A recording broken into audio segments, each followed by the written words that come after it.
মৰাণৰ ৰূপকোঁৱৰ জ্যোতিপ্ৰসাদ আগৰৱালাৰ প্ৰতিমূৰ্তি উন্মোচন শ্ৰী শ্ৰী আউনীআটী সত্ৰ সত্ৰাধিকাৰ ডক্টৰ পীতাম্বৰদেৱ গোস্বামীৰ। মৰাণ মিলিত শিল্পী সমাজৰ নাট্য মন্দিৰত আজি এক গাম্ভীৰ্যপূৰ্ণ অনুষ্ঠানত ৰূপকোঁৱৰ জ্যোতিপ্ৰসাদ আগৰৱালাৰ এটি প্ৰতিমূৰ্তি আনুষ্ঠানিকভাৱে উন্মোচন কৰা হয়। মৰাণ মিলিত শিল্পী সমাজৰ প্ৰাংগণত অনুষ্ঠিত এই বিশেষ কাৰ্যসূচীত প্ৰতিমূৰ্তিটোৰ শুভ উন্মোচন কৰে শ্ৰী শ্ৰী আউনীআটী সত্ৰ সত্ৰাধিকাৰ ডক্টৰ পীতাম্বৰদেৱ গোস্বামীয়ে। প্ৰয়াত লায়ন মুণ্ডাল আগৰৱালাৰ পবিত্ৰ স্মৃতিত তেখেতৰ পুত্ৰ দেউকী নন্দন আগৰৱালা আৰু পৰিয়ালবৰ্গই আগবঢ়াইছে এই প্ৰতিমূৰ্তিটো। অনুষ্ঠানত উপস্থিত থাকে কেবিনেট মন্ত্ৰী যোগেন মহন, বিশিষ্ট শিক্ষাবিদ তথা মৰাণ মহাবিদ্যালয়ৰ অৱসৰপ্ৰাপ্ত অধ্যক্ষ ডক্টৰ অনিল শইকীয়া আৰু পদ্মশ্ৰী হেমপ্ৰভা চুতীয়া। সংবাদ মাধ্যমৰ আগত সত্ৰাধিকাৰ ডক্টৰ পীতাম্বৰদেৱ গোস্বামীয়ে মৰাণৰ সামাজিক পৰিৱেশক ভূয়সী প্ৰশংসা কৰে। তেখেতে কয় যে অসমৰ ভিতৰতে মৰাণ এখন অন্যতম কসমপলিটান চহৰ, যিয়ে গোটেই অসমীয়া জাতিক প্ৰতিনিধিত্ব কৰিছে। সত্ৰাধিকাৰগৰাকীয়ে দাতা পৰিয়ালক বিশেষ ধন্যবাদ জ্ঞাপন কৰাৰ লগতে মৰাণক সমন্বয়ৰ পটভূমি বুলি উল্লেখ কৰে। তেখেতে আশা প্ৰকাশ কৰে যে মৰাণৰ এই সম্প্ৰীতি বাৰ্তা সমগ্ৰ অসমত প্ৰবাহিত হ'লে ৰাজ্যখন অধিক শক্তিশালী হ'ব। আমাৰ সদায় এটা কথা অনুভৱ হয় আৰু শেহতীয়াকৈ আকৌ সেইটো অনুভৱ হৈছে যে অসমৰ ভিতৰত আটাইতকৈ কসমপলিটান যদি যিখন চহৰ আছে সেইখন মৰাণ। কাৰণ মৰাণ চহৰে গোটেই অসমীয়া জাতিক প্ৰতিনিধিত্ব কৰিছে আৰু মৰাণ চহৰত জ্যোতিপ্ৰসাদ আগৰৱালা, বিষ্ণুপ্ৰসাদ ৰাভাই বা মহাপুৰুষ শংকৰদেৱ গুৰুজনাই যি সমন্বয় বিচাৰিছিল সেই সমন্বয়ৰ বাৰ্তাটো ইয়াত পোৱা যায়।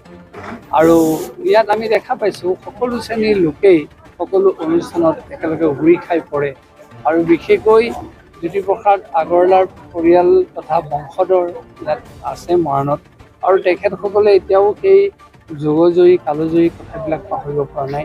তাৰ উদাহৰণ দেউকী নন্দন আগৰৱালা, মঙিলাল আগৰৱালাৰ যিগৰাকী জ্যেষ্ঠ পুত্ৰ, তেখেতে ইতিমধ্যে মৰাণ অঞ্চলত বহুত কাম কৰিছে, অনুষ্ঠান প্ৰতিষ্ঠা কৰিছে। শেহতীয়াকৈ এই জ্যোতিপ্ৰসাদ আগৰৱালাৰ আৱক্ষ মূৰ্তি প্ৰতিষ্ঠা কৰিছে। সেইফালৰ পৰা আমি পুনৰ ক'ব খোজোঁ যে ইয়াত যিটো ৰাইজৰ মাজত সম্প্ৰীতি আছে, ৰাইজৰ মাজত যিটো সমন্বয় আছে, বহু ঠাইত পোৱা নাযায় আৰু সেইকাৰণে এইখন সমন্বয়ৰ পটভূমি মৰাণ ক্ষেত্ৰখন। আৰু আমি ভাবোঁ জ্যোতিপ্ৰসাদ আগৰৱালাই আমাক যি আদৰ্শ দিছিল আৰু বৰ্তমানো এই সমাজৰ যিটো স্থিতাৱস্থা আছে সেইটো যাতে কোনেও পৰিহাৰ নকৰে আৰু এই সমন্বয়ৰ বাৰ্তাটো যদি গোটেই অসমত প্ৰবাহিত কৰিব পাৰে, অসমখনত খেলা খেলি ভাববিলাক নোহোৱা হৈ যাব আৰু অসমখন আৰু শক্তিমন্ত।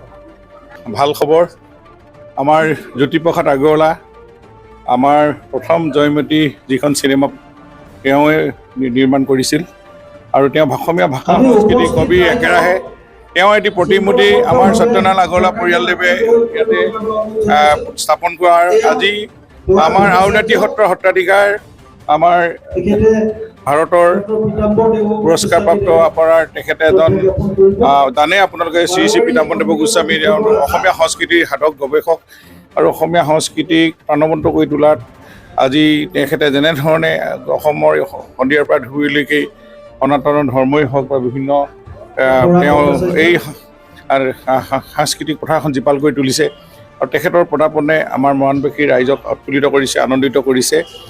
আৰু ইয়াতে আমাৰ মিলিত শিল্পী সমাজৰ তৰফৰ পৰা আমাৰ হেম বৰা ডাঙৰীয়াই, আমাৰ ডক্টৰ অনিল শইকীয়াকে আদি কৰি যিসকলৰ উদ্যোগত এই প্ৰতিষ্ঠা হৈছে আৰু এই অনুষ্ঠানটোৰ আয়োজন হৈছে সঁচাকৈ আজি অসমীয়া জাতিৰ যি সমন্বয়ৰ যি বাৰ্তা কঢ়িয়াই অনা জগতগুৰু শ্ৰীমন্ত শংকৰদেৱৰ যি তেওঁৰ ৰচনাৰ আজি যেনেধৰণে পীতাম্বৰদেৱ গোস্বামীয়ে অসমীয়া জগত সভালৈ লৈ গৈছে, বিশ্ব দৰবাৰলৈ জাতিটোক লৈ গৈছে আৰু তেনেকুৱা এজন মহান ব্যক্তি আহি আজি ইয়াতে আমাৰ পদাৰ্পণ কৰি এই প্ৰতিমূৰ্তিটো উন্মোচন কৰিছে। তেখেতলৈ আমি হিয়া ভৰা সেৱা জনাইছোঁ আৰু তেখেতৰ দীৰ্ঘায়ু কামনা কৰিছোঁ আৰু সকলোকে আমি আজি অনুষ্ঠানটো তেখেতৰ বহুমূলীয়া মন্তব্য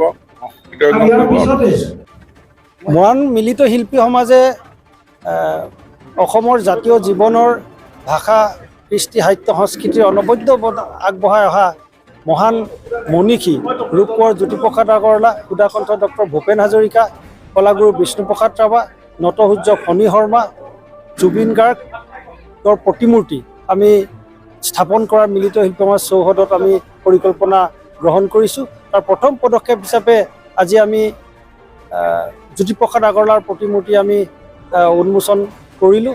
এই শুভ কৰ্মভাগী সম্পন্ন কৰিলে শ্ৰী শ্ৰী আউনীআটী সত্ৰৰ সত্ৰাধিকাৰ শ্ৰী শ্ৰী ডক্টৰ পীতাম্বৰ দেৱগোস্বামী মহোদয়।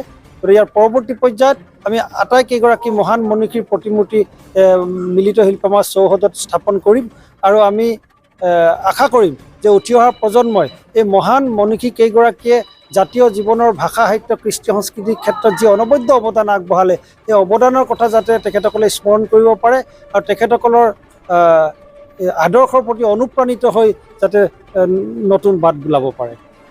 আপোনাৰ ঘৰৰ সকলো প্ৰয়োজনীয় সামগ্ৰী একে স্থানতে উপলব্ধ কৰিবলৈ মৰাণৰ নিৰ্ভৰযোগ্য প্ৰতিষ্ঠান অসম ইলেক্ট্ৰিকেলৰ নতুন প্ৰতিষ্ঠান মৰাণ আৰক্ষী থানাৰ সন্মুখত অসম ইলেক্ট্ৰিকেল আৰু অসম চেনিটেৰী। অসম ইলেক্ট্ৰিকেল আৰু অসম চেনিটেৰীত উচিত মূল্যত উপলব্ধ আছে বিভিন্ন আগশাৰী কোম্পানীৰ ইলেক্ট্ৰিকেল সামগ্ৰী, ৱাটাৰ পাম্প, ষ্টাইলছ, অত্যাধুনিক bathroom fittings, TV, fridge, sanitary, pipe fittings, mobile ডোৰ fittings আৰু বিভিন্ন সামগ্ৰী। যোগাযোগ কৰক 6003591984-ত।